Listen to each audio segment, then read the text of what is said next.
¿El gnosticismo era una secta, es una secta? ¿Cuál es su origen? Bueno, hoy hay sectas gnósticas, que no tienen nada que ver con las de la antigüedad, más allá de que resucitan sus doctrinas, ¿no? En la antigüedad había un gran movimiento religioso. ¿Por qué digo movimiento? Porque no cuajaba en una iglesia o en una institución. Si bien daba lugar a muchas sectas, y había mucha variedad de sectas que tenían estas creencias.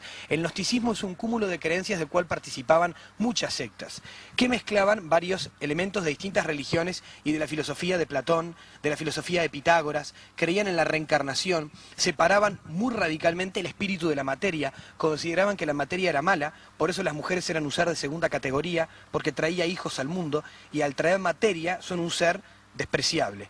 Los gnósticos, contrariamente a lo que dice el Código Da Vinci, eran muy machistas, hablando en términos actuales.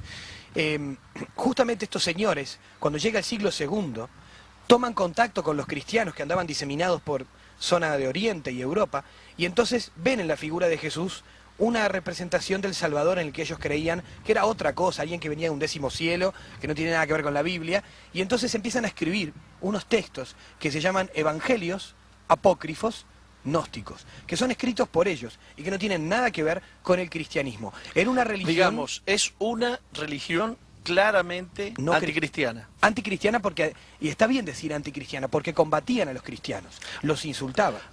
Ahora, ellos creen, entre otras cosas, en Jesús, a su manera. A su manera. Ellos creen que hay 10 cielos, y en el 10º cielo hay un super Dios espiritual. Que no es el de la Biblia. No, porque el Dios de la Biblia, el Dios del Antiguo Testamento, el Dios de Jesús, aparece ubicado en un 7º cielo como un Dios inferior, que ellos le llaman demiurgo, y que sería un pobre Dios infeliz que creó este mundo y que mezcló materia con espíritu, y que no es un verdadero Dios. Además, es inferior por haber creado la naturaleza. Claro, porque lo puro es espíritu para ellos. Todo lo que es Ajá. material es malo. Por ellos no se casaban, no tenían hijos. Tenían orgías sexuales, algunos, pero para humillar el sexo, pero jamás se procreaban, porque el ideal era destruir esta materia y volver al 10º cielo. De ahí que el famoso Evangelio de Judas, que recientemente ha salido, es un texto del año 180, no fue escrito obviamente por Judas, que ya estaba más que muerto, sino que fue escrito por autores gnósticos que justifican su doctrina gnóstica a través de este texto, donde mismo Jesús le diría a este supuesto Judas que debe liberarlo de este cuerpo de hombre que lo reviste, porque él es una chispa del 10º cielo. Claro, obviamente que muchas de estas cosas se le escapan. Eso creían en la antigüedad. ¿Hoy qué creen los gnósticos? Hoy los gnósticos creen cosas parecidas. De hecho, los gnósticos hoy creen que sí, que somos una emanación, una especie de chispa de Dios, un pedazo de Dios, y los gnósticos no diferencian entre criatura y creador. Es decir, esta famosa corriente que ahora se disparce por América Latina, que se llama metafísica cristiana, que no es ni metafísica ni cristiana, que dice que nosotros somos una gota de agua en el océano de Dios, entonces no hay diferencia entre Dios y nosotros. Somos divinos en sentido pleno, con lo cual ya no hay diferencia entre creador y criatura, y todos somos Dios. Eso se llama el panteísmo, es decir, pan, todo, teos, en griego Dios, todo es Dios, el pasto es Dios, el gato es Dios, Dios está en todas partes, pero Dios es la planta, es decir, Dios como no está en la naturaleza como en el cristianismo, en el sentido de que Dios se distingue de ella, sino que Dios es como parte de eso. Claro. Eso creen los gnósticos. Son panteístas. Son panteístas. También creen nosotros creemos que hay un Dios que crea el mundo diverso de la creación. Exacto, que es personal y que no se confunde con su criatura. Él es él.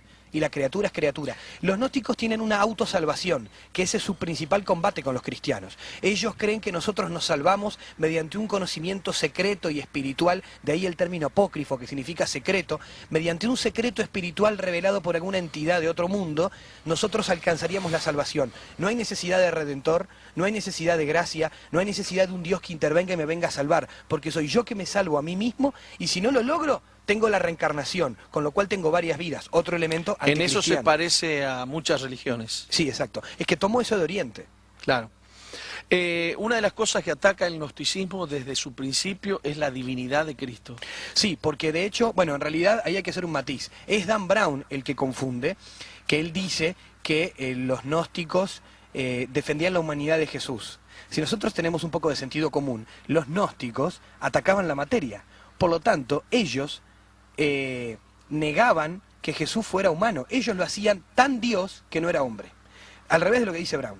Pero ahora, yo he tenido amigos gnósticos que me dicen que Jesús nunca dijo ser Dios. Claro, esos son los gnósticos modernos que han heredado de la herejía arriana, que Jesús es un ser especial, pero no Dios. Es decir, no lo hacen ni totalmente hombre ni totalmente Dios, justamente lo que defiende la Biblia, ¿no? Que Jesús es plenamente hombre y plenamente Dios, es persona divina encarnada. Eso lo niegan de plano. De hecho, por eso en el Evangelio de Judas no aparece la encarnación, dice que Jesús apareció en la tierra. Hay un Evangelio apócrifo que dice que Jesús no murió, que le dio un beso a Judas, y Judas fue crucificado en su lugar porque se transfiguró con la cara de Cristo, y Judas se escapó por una ventana dimensional. Jesús se escapó por una ventana dimensional. Es decir, cosas de estas que muestran que ellos negaban dos cosas: que Jesús fuera personalmente Dios, era un ser divino extraño, pero tampoco era humano. Ahora, esto de que la película muestra que la iglesia cristiana ha estado escondiendo desde su origen estas verdades que vienen del gnosticismo. Bueno, en realidad todo eso es un mito que se ha construido porque los evangelios apócrifos, que aquí yo traje varios tomos, este es uno, aquí hay un montón de textos que se dicen evangelios. Estos textos, los autores firmaban evangelios... Yo quiero hacer un bloque aparte con los evangelios apócrifos. Me encantaría, lo hacemos a continuación. Sí, sí.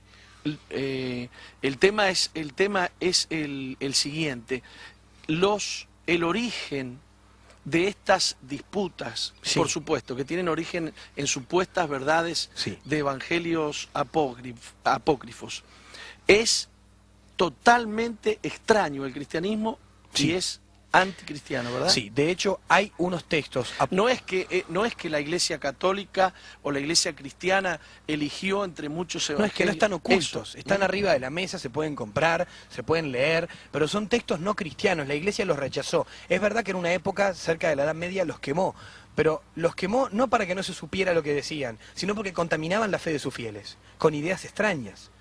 Entonces, obviamente, como un padre, si tiene un hijo, una revista de ideas que van contra los valores de la familia, se la rompe. No porque diga algo que no haya que saber, sino porque justamente, primero, no están ocultos. Ese es el nombre, en griego significa oculto, pero no están abajo de ningún lado. Tampoco le puso ese nombre la Iglesia Cristiana. La Iglesia. Es verdad que los cristianos antiguos empezaron a identificar apócrifo con porquería, fantasía, no cristiano, no inspirado. Pero el nombre de apócrifo Se lo lo pusieron pusieron ellos los mismos. autores, sí. ¿Con qué fin le pusieron ese? Porque eran doctrinas secretas, por eso se llaman evangelios secretos.